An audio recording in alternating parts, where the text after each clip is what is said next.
꿈속에서 고통 중에 태어났지만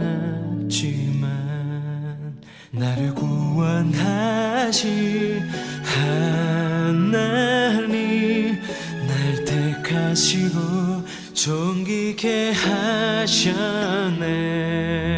내 평생에 여호와를 섬기며 그 말씀만. 할렐루야. 오늘 하나님의 말씀, 우리 마가복음 5장 말씀, 우리 혈루증 여인의 믿음에 관한 말씀을 함께 나누도록 하겠습니다. 오늘 함께 영상으로 찬양을 함께 들었던 그 청년들은 저보다 한 3살 많은 선배되는 목사님의 자녀들입니다. 자녀들이 중심이 돼가지고 찬양을 하는데 미국의 버클리 대학교를 다니는 친구들이에요. 근데 한 가지 고민이 있다고 얘기를 해왔습니다. 그것은 미국의 버클리대에서 공부를 잘 해가지고 그 진로로 나아가서 수학계통으로, 회계학계통으로 해서 쫙 나갈 것이냐, 아니면 하나님의 은혜와 찬양이 너무나도 지금 막 충만해가지고 하나님을 더 찬양하고 싶고 하나님의 일을 감당하고 싶은데 이 길로 가야 될지 저 길로 가야 될지 고민을 하고 있는, 행복한 고민을 하고 있습니다.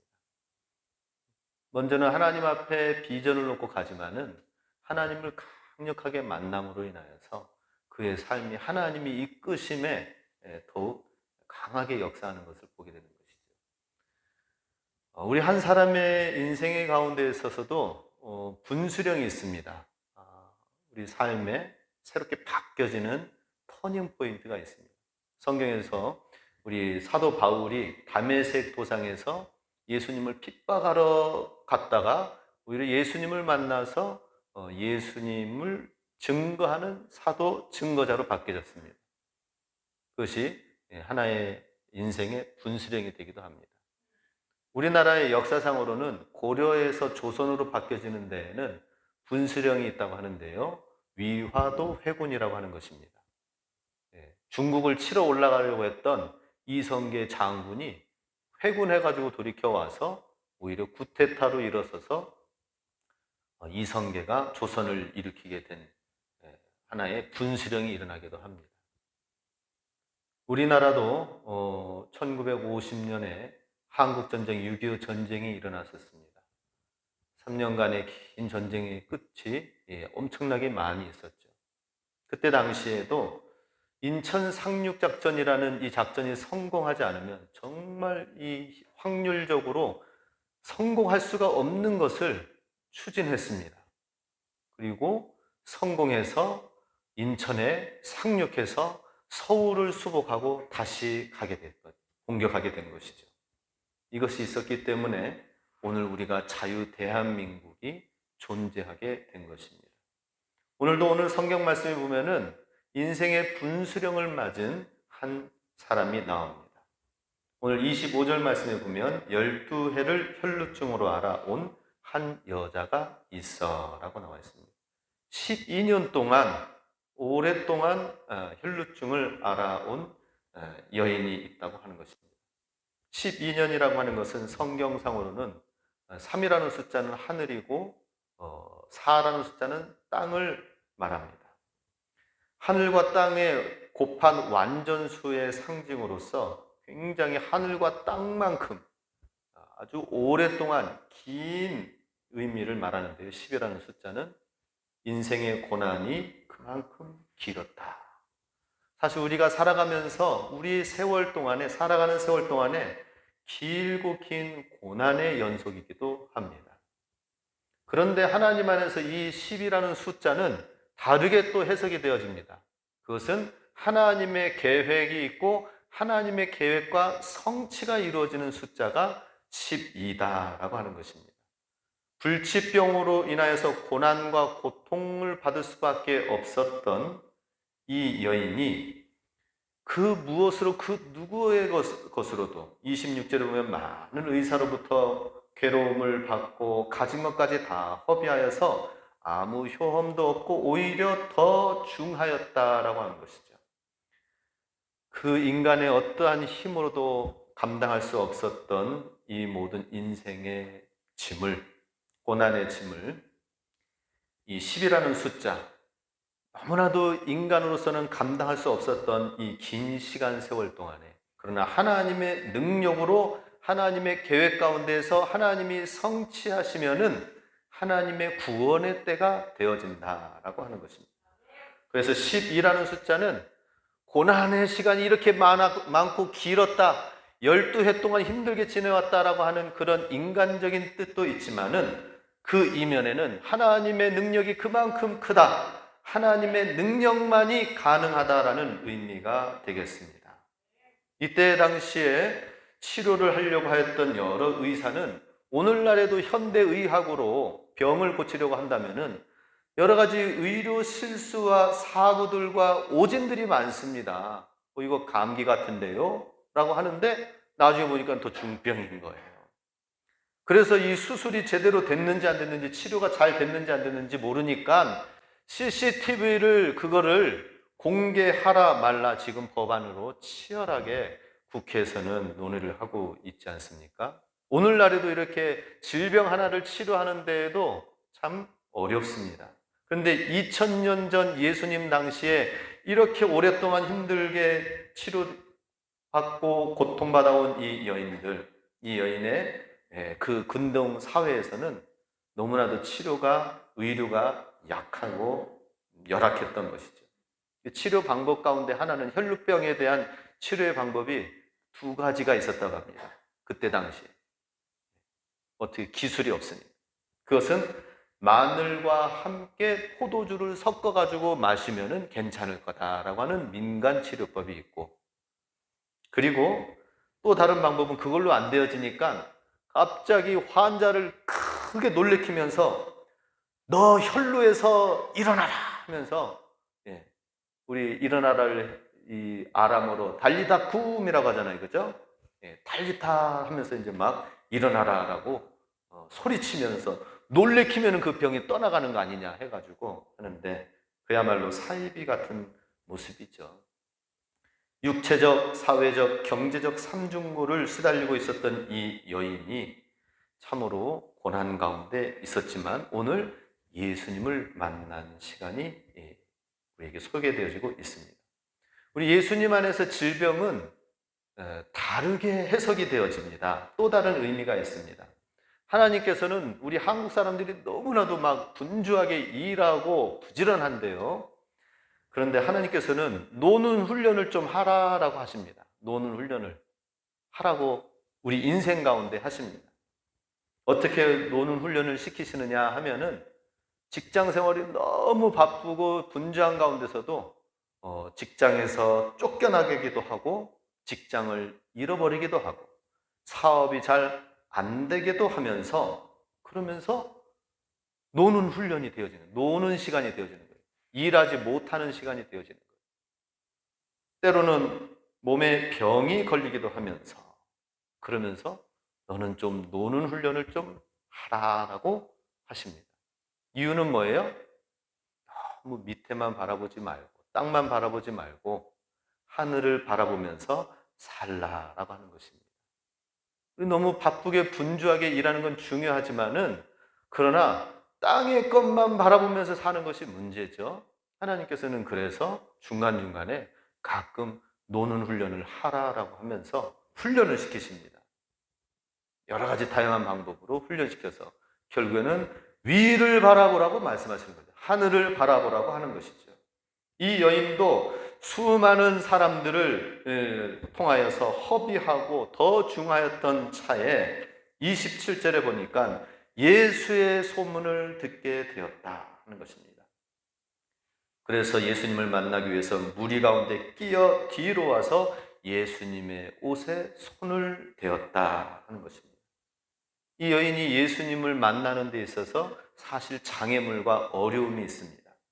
그것은 그가 수많은 무리와 군중들 속으로 들어가기까지에는 체력도 뒷받침되어져 있지 않았을 것입니다.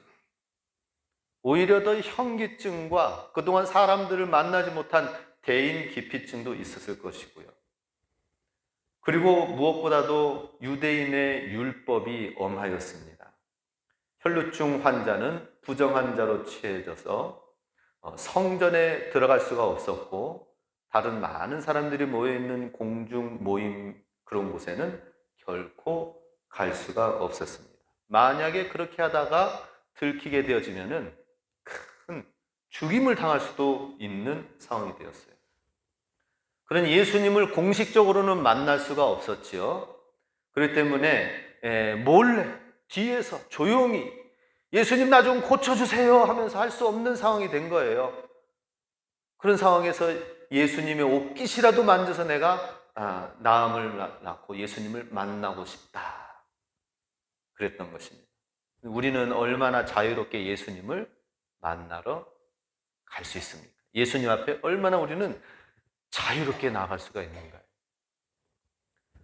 그래서 우리는 하나님 앞에 나아가는 것, 하나님 앞에 돌아가는 것이 참 기쁨이 돼야 돼요. 하나님 앞에 나오는 것이, 이렇게 자유롭게 하나님 앞에 나아가는 것이 너무나도 소중하다는 사실을 알아야 됩니다. 호세아 6장 1절 말씀에 보면 오라 우리가 여호와께로 돌아가자. 여호와께서 우리를 찢으셨으나 도로 낫게 하실 것이요 우리를 치셨으나 싸매어 주실 것입니다. 우리 같이 한번 읽어볼까요? 시작. 오라 우리가 여호와께로 돌아가자. 여호와께서 우리를 찢으셨으나 도로 낫게 하실 것이요 우리를 치셨으나 싸매어 주실 것입니다. 사실 이 말씀은 제가 중학교, 고등학교 때 수련회 때 암송 구절로 단골 메뉴였습니다. 수련회 가면은 어떤 일을 하냐면 여러 프로그램 가운데서도 식사할 때도 하나님 말씀을 기억하라고.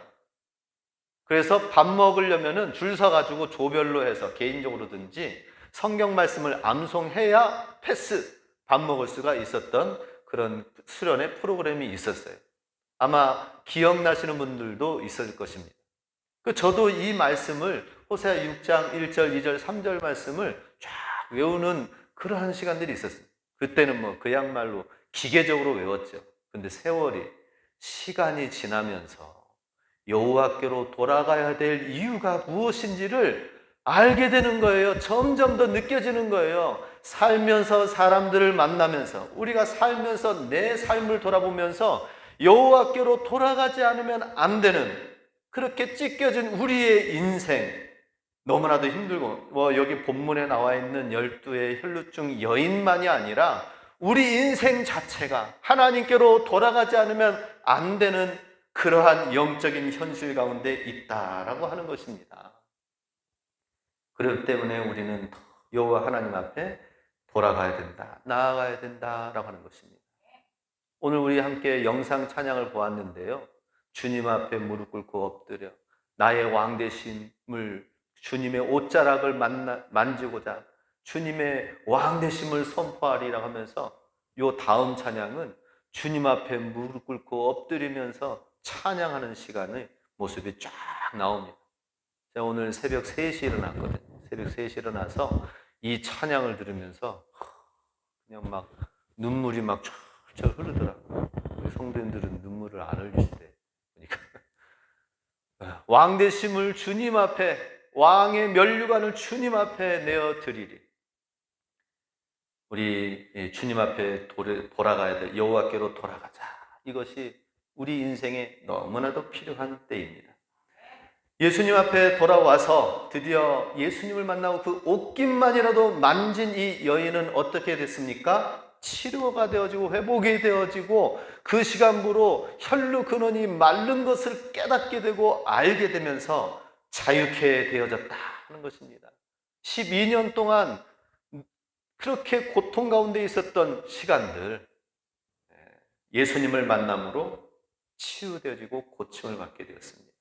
거기에는 예수님의 능력이 있었고 구원이 있었고 사랑이 있었지만, 이 혈루증 여인의 믿음이 무엇인지를 이 시간 함께 살펴보고자 합니다. 첫 번째로 이 여인의 믿음은 전적인 하나님을 의지하였다 하는 것입니다. 전적으로 하나님을 의지하는 믿음이었다. 28절에 이는 내가 그의 옷에만 손을 대어도 구원을 얻으리라 생각함일러라. 이 여인이 고침받고자 하면서 나아갔던 것은 예수님 앞에 소리친 것도 아니에요. 예수님 나 좀 봐주세요 라고 하는 것도 아니에요. 높이 올라가서 눈에 띈 뽕나무에 올라갔던 삭개와 같이 하지도 않았습니다. 조용히 뒤에 가서 예수님의 옷깃이라도 만져서 이 부정한 가운데 사람 군중에 들어갈 수 없는 상황 속에서 예수님의 옷에만 대어도 라고 그러한 믿음을 가졌다는 것입니다. 옷자락만 만져도. 우리는 하나님을 어느 정도로 믿습니까? 하나님이 내 앞에 나타나서 뭔가 역사하고 큰 일을 행하시고 그렇게 하기를 우리는 때로는 기대하고 바라볼 수도 있을 것입니다. 그런데 반대로 우리가 예수님의 옷자락만 만져도 내가 구원을 내고 내 삶이 바뀌어지게 되고 내 삶이 내 팔자가 바뀌어지게 되고 내 삶의 생각이 바뀌어지게 될 것이다 라고 하는 그런 하나님을 전적으로 의지하고 믿는 마음이 있어야 된다 하는 것입니다. 제자들이 예수님 부활 승천하시고 예수님이 떠나가시고 나서 제자들만 남았어요. 제자들이 할 수 있는 방법은 뭐예요? 늘 예수님이 우리 곁에 계셨을 때에는 그래도 예수님이 뭔가 역사하시고 보여주시고 하셨어요. 근데 예수님이 이제는 부활 승천하셔서 하늘로 구름 타고 올라가셨는데 계시지 않아요. 제자들이 할 수 있었던 방법은 뭡니까? 다락방에 모여서 전심으로 기도하였다 하는 것입니다. 즉 다른 말로 말하자면 하나님을 전적으로 의지하고 바라보는 시간을 가졌다 하는 것입니다. 그랬더니 어떻게 됐어요? 성령님이 임하셨어요. 성령님이 임하시면서 성령님께서 능력을 주시고 각 사람의 가운데에 능력을 주시는 거예요. 새롭게 너무나도 변화되어진 모습을 보게 됩니다. 우리도 하나님을 전심으로 믿고 의지하는 그러한 믿음을 가져야 됩니다. 전심으로. 그런데 하나님을 전심으로 믿어야 되는데 하나님은 가끔씩 내가 필요한 때에 믿는 그 정도의 전적으로 의지하는 분이 아니신 것을 보는 거예요. 우리 믿긴 믿되 전적으로 하나님을 믿으시기 바랍니다. 하나님을 믿는 데 있어서 방해가 되어지는 것이 있다면 그걸 걷어내야 돼요. 걷어내야 돼요. 제가 이번 주간에 이렇게 장마가 오고 나서 텃밭에 보니까 대파도 그렇고 막 그냥 고개 숙여가지고는 땅바닥에 처박혀져 있어요. 그래가지고 그거 들어 올리다 보니까 야 이건 안 되겠다. 내가 구원해 줘야지. 그래서 다 뽑아가지고 다듬었어요. 그 밑에 있는 거. 그런데 보니까 또 그 사이에 풀들도 많이 자라난 거예요. 풀도 빼줬습니다. 그래가지고 이제 지금은 이렇게 좀 살아나는 것 같아요. 이 식물들은 그야말로 주인만 바라보는 것 같아요. 주인의 손길이 있어야 돼요. 저는 뭐 가끔씩 보지만은 그렇게 돌아보지만 앞에 대파밭, 양파밭 뭐 이렇게 곳곳에서 농사 지으시는 분들은 왜 그렇게 농약치고 뭐하고 하면서 굉장히 부지런하게 하시더라고요. 비가 오기 전에 약치고 비가 오고 나서 또 약치고 하면서 계속 뭐 저렇게 나는 한 번밖에 안 쳤는데 그런데 저렇게 부지런해. 이 식물들도 전적인 사람의 손에 주인의 손에 그 의탁하면서 지내는데 그러다 보니까는 옆에 있는 그 손이 많이 간 거는 화가 막 이렇게 튼튼해가지고는 이미 다 실어가지고 아마 가락시장에 갔을 거예요. 저는 이제는 가끔씩 둘러보니까 내 자랄 대로 자라라. 가끔 풀만 좀 매주고 그랬죠. 그랬더니 이리저리 휘기도 하고 시들기도 한 것도 많이 있습니다. 우리도 어떻게 보면은 하나님 앞에서 뭐 저는 전적인 농부가 아니니까 하나님 앞에서 이런 모습이 아닌가요? 전적인 하나님의 손길이 있어야 되는데 가끔씩 하나님의 손길만 있으면 그걸로 만족하는 그런 것 같아요. 이 여인은 전적으로 하나님을 믿어요. 하나님의 옷깃만이라도 스친다면은 내가 나의 병이 나을 것이다 라는 그 믿음을 가졌습니다.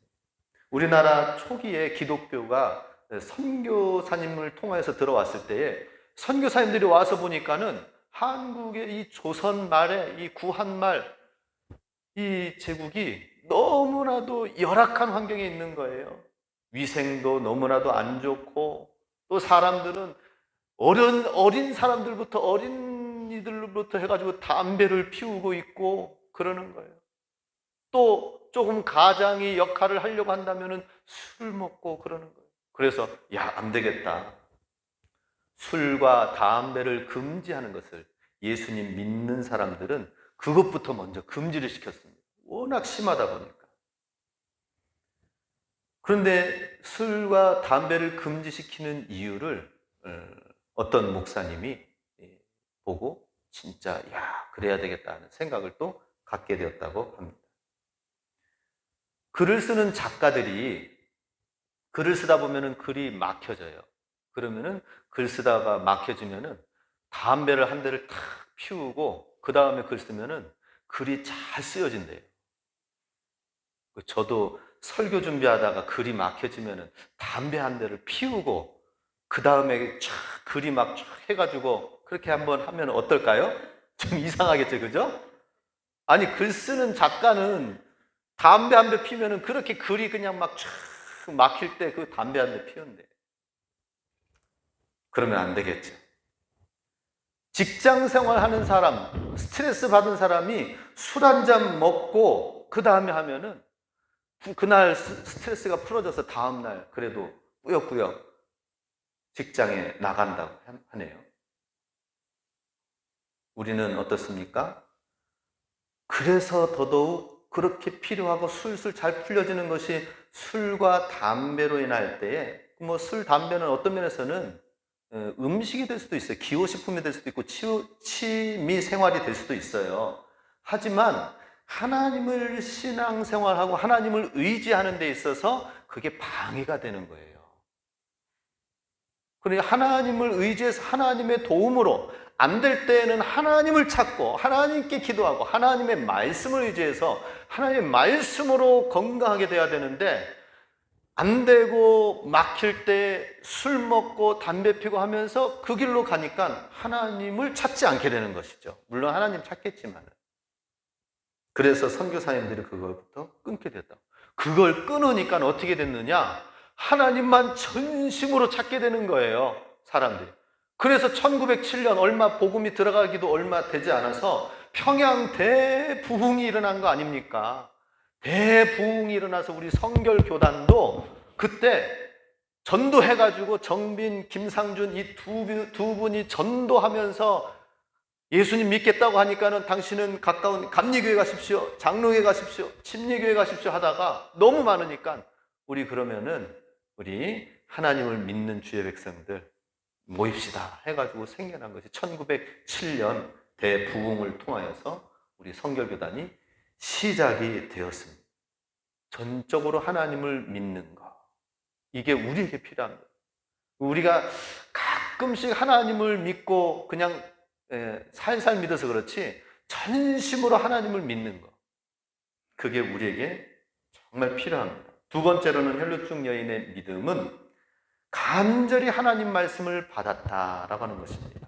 28절 동일하게 그의 옷에만 손을 대어도 구원을 얻으리라 라고 했을 때에 예수님의 옷깃을 만졌거든요. 그랬더니 치료가 되어졌어요. 그럼 예수님의 옷이 굉장히 특수하게 제조된 것이냐? 그건 아니겠죠.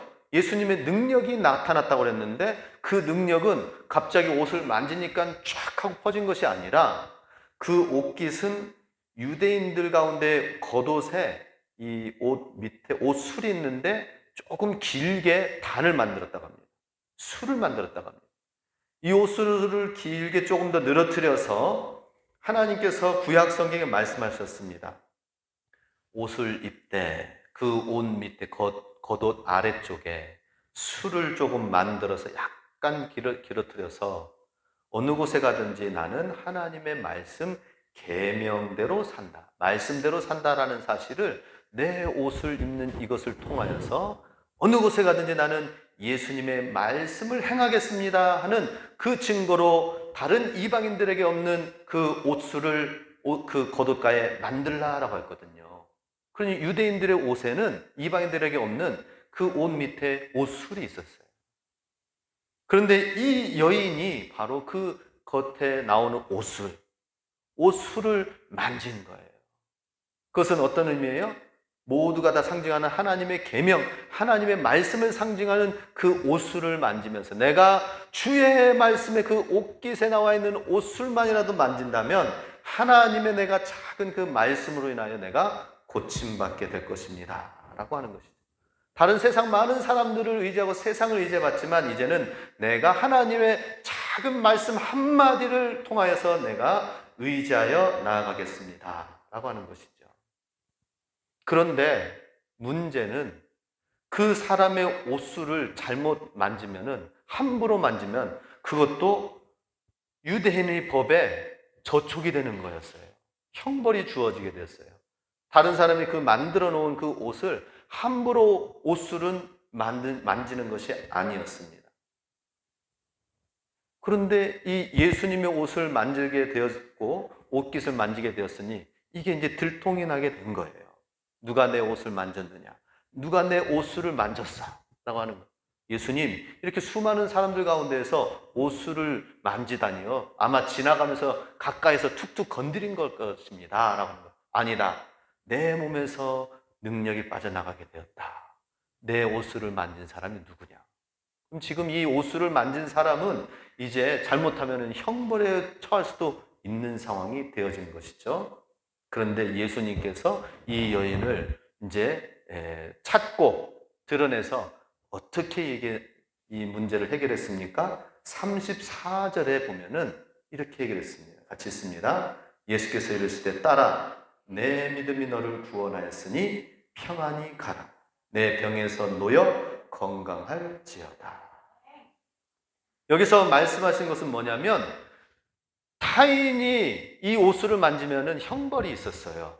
그런데 형벌에 제외되어지는 상황이 있습니다. 그것은 그 사람의 자녀는 만질 수 있었어요. 가족은 만질 수 있었어요. 그런데 이 예수님이 이 여인 보고 뭐라고 했어요? 딸아, 내 자녀야 라고 하는 거예요. 하나님의 자녀라고, 아브라함의 자녀라고 하는 거예요. 예수님의 자녀다라고 얘기를 하십니다. 내 자녀가 만졌기 때문에 이 옷술을 만진 것은 유대인의 법에 저촉되어지지 않는다. 딸아, 안심하라. 너는 나의 자녀다 라고 하는 거예요. 예수님께서 그냥 고침받고 치료받고 그냥 조용히 그냥 물러갈 수 있었던 이 여인을 너는 나의 딸이다. 너는 나의 자녀다 라고 하시는 거예요.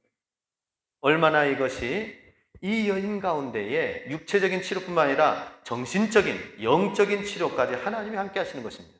너는 나의 딸이다. 수많은 사람들이 어떻게 보면은 어떻게 해서든지 만지고자 하고 예수님께 한번 눈에 띄려고 하는 그러한 마음 심정으로 사람들이 군중이 따라가는 거기에서 이 여인을 향하여서 너는 나의 딸이다. 너는 나의 자녀다 라고 하니까 그렇게 인정해 주는 삶. 수많은 군중과 무리 속에 들어가지도 못하면서 12년 동안 질병으로 고통받았던 이 여인이 소외되어졌던 이 삶 속에 하나님의 사랑이 들어온 것입니다. 오늘 이 예배를 통하여서 우리 하나님의 사랑이 들어오실 수 있기 바랍니다. 하나님의 사랑이 스며들어가야 돼요. 하나님이 나를 자녀 삼아 주셨다는 사실을 다시 한번 깊이 새기면서 하나님의 말씀을 즐겨요. 그래서 집에서 어떤 일을 시킬 때에 종과 하인과 노예들은 억지로 주인의 명령에 따라서 움직이면서 하는 거예요. 그런데 자녀는 뭐예요? 자녀는 찾아가서 내 일이기 때문에, 내 가정 일이기 때문에 내가 돌아보면서 자원하면서 일하는 거예요. 기쁨으로 일하는 것입니다. 우리는 하나님의 자녀이기 때문에 하나님의 말씀을 억지로 행하는 것이 아니라 하나님의 자녀이기 때문에 하나님의 말씀을 기쁨으로 듣는 거예요.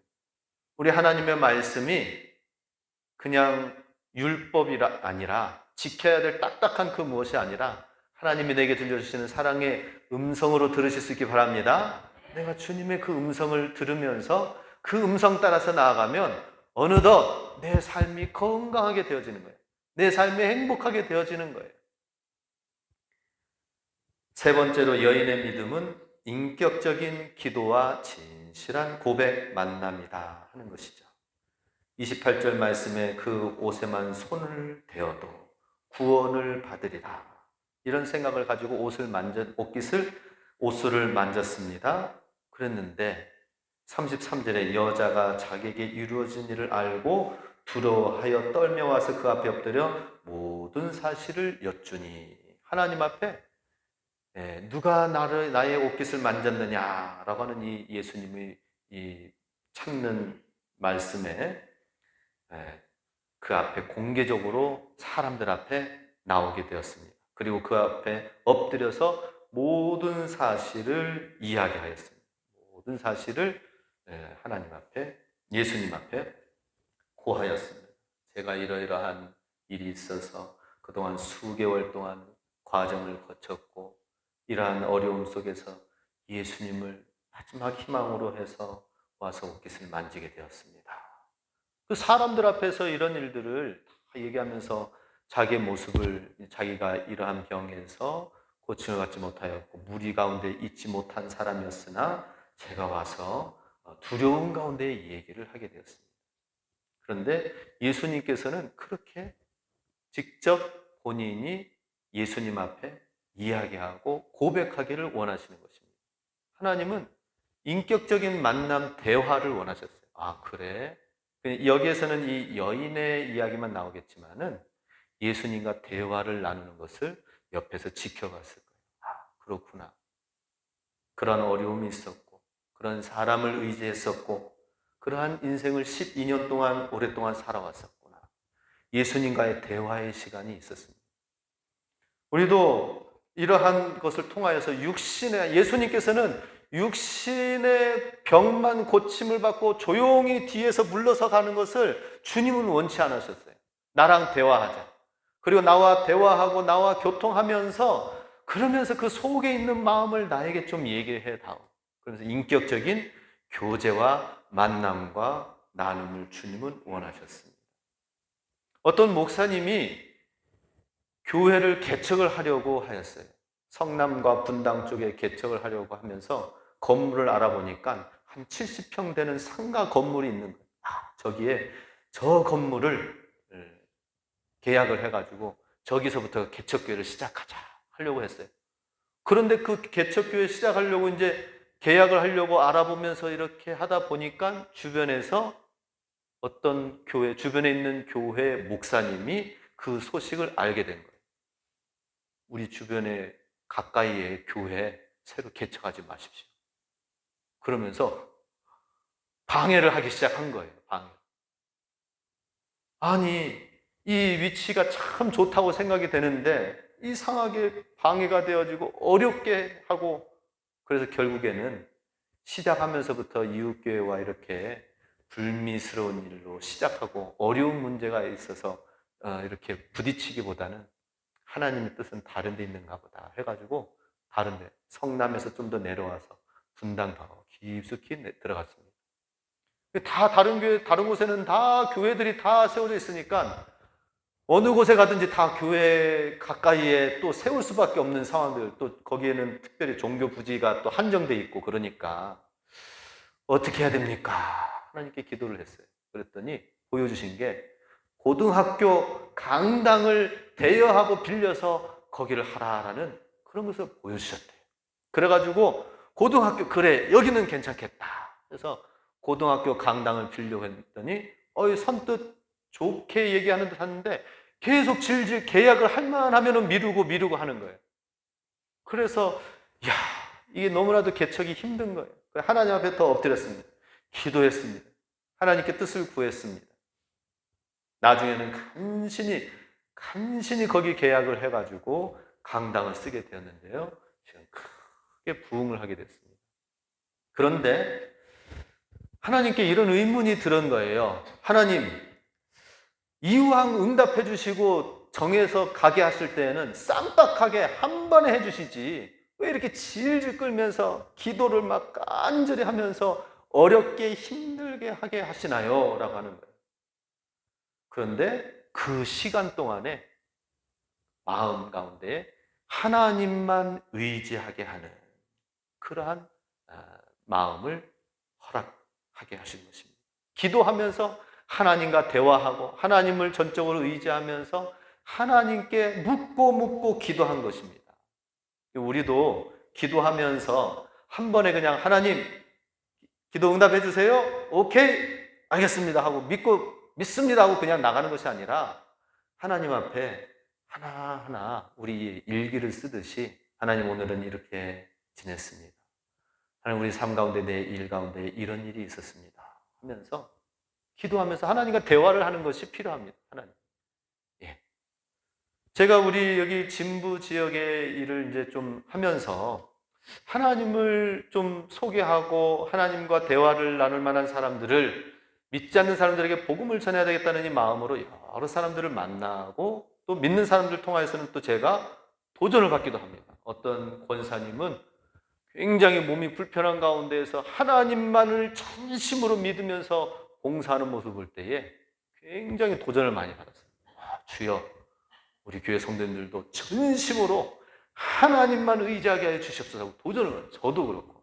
그런데 또 하나님을 알지 못하는 사람들은 또 하나님을 어떻게 하면 알고 주님의 말씀을 나눌까 해가지고 이번 주간에 두 분의 사람을 만났는데 두 분 다 지장암을 다니신다는 거예요. 지장. 한 분은 거기서 식사 봉사를 하고 한 분은 또 금강경을 읽고 그런다는 거예요. 그래서 아이고 복음을 나누는데 굉장히 지장이 되네. 지장암 다니시는 분이 이렇게 많아요. 그래서 제가 이렇게 마음이 들었어요. 하나님의 복음과 이런 사랑을 나눌 수 있는 부분들에 너무 이렇게 닫혀져 있는 심령들이 많이 있습니다. 참 이 지장암이라든지 이런 부분들도 제가 하나하나 그분들에게도 이 사랑을 베풀면서 나누면서 하나님의 사랑을 알리는 것도 목사인 저의 소명이고 사명일진데 또 다른 쉽게 준비되어 있는 심령은 없습니까? 또 하나님께 기도했어요. 하나님과 대화했어요. 대화. 아이고 주여 하나님 지장암 두 분을 만났습니다. 대화가 도저히 안 되고 깜깜합니다. 너무 멉니다. 좀 가까운 좀 쉬운 하나님 준비되어진 영혼은 없습니까? 그런데 하나님과 대화하면서 전화했더니 오늘 이강수 성도님이 전화를 이렇게 받으면서 차 한잔하고 가십시오 하는 거예요. 그러면서 바로 그 당일날 영접까지 하는 거 아닙니까? 할렐루야. 그리고 하나님의 자녀라면은 예배를 드리셔야 됩니다 했더니 오늘 예배 드리다 나오겠다고 하셔서 오늘 이 자리에 나온 거 아닙니까? 대화가 필요해요. 하나님과 대화가 필요해요. 사업을 하든지 무슨 일을 하든지 하나님과 대화가 필요해요. 진전되어지는 모든 일들이 필요합니다. 그런데 우리는 다 갈 때까지 돼가지고는 도저히 안 되어지니까 주여 이거 안 되네요. 내가 하나님 믿으면서 내가 지금까지 살아왔는데 왜 안 되나요? 이렇게 하지 마시고 우리 하나님과 하나하나 대화를 나누시기 바랍니다. 좋은 일, 기쁜 일 뿐만 아니라 우리 성도님은 마찬가지예요.